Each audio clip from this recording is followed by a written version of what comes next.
This is the east side of one of our long-term mushroom study plots, but I'm pointing this out because there's a couple of very nice individual examples of tree species characterizing the area. Here on the left we have a mature individual of Tachigali species. I'm not sure what the actual species is, but this genus Tachigali is a legume, a caesalpinoid legume, members of which are fairly widespread in the neotropical forest. And you can see this tree gets a fairly large size, probably 150 feet tall and over a meter in diameter at the base. But the almost singular aspect of Tachigali is that they're monocarpic. Even though they're long-lived trees like this that get very large, they have one reproductive event in their entire lifetime when they've reached maturity. One flowering event and then a massive fruit set and seed fall, and subsequent to that the individual tree dies. And this is an example of one of the Tachigali species that we have here in our forests. And off to the right we have a nice example of a very mature Dicymbe corymbosa.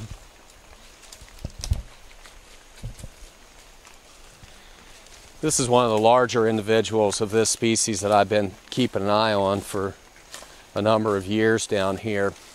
It's a monstrous reiterated pseudotrunk formed primarily at this stage by the fusing together of a lot of descending adventitious root tissue. Here on the right is a really strange sort of bridge-like form of the adventitious roots reaching into the ground and forming a lot of stable woody support systems. If you pan up the pseudotrunk, you can see the rounds of canopy shoots that are rising from quite a distance above the ground on this, what must be a fairly old, if not very old, individual. We'll swing around on the other side of the tree to get that angle.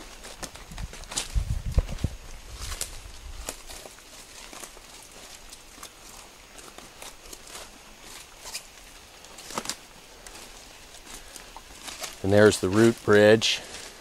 And yet another large woody mass of adventitious roots coming down the side, and lots of anastomosed root tissue forming this complex pseudotrunk.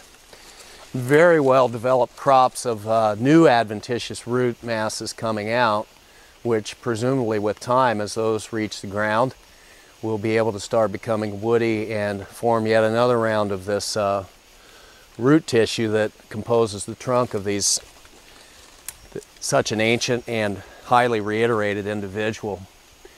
When you pan up high in these guys into the crown area, you can see one of the key results of reiteration of all these leaf-bearing shoots is the formation of a lot of leaf area in the crown at multiple strata. So presumably this help enables the tree to have a very effective light-gathering crown system at both the upper canopy level and at points below that.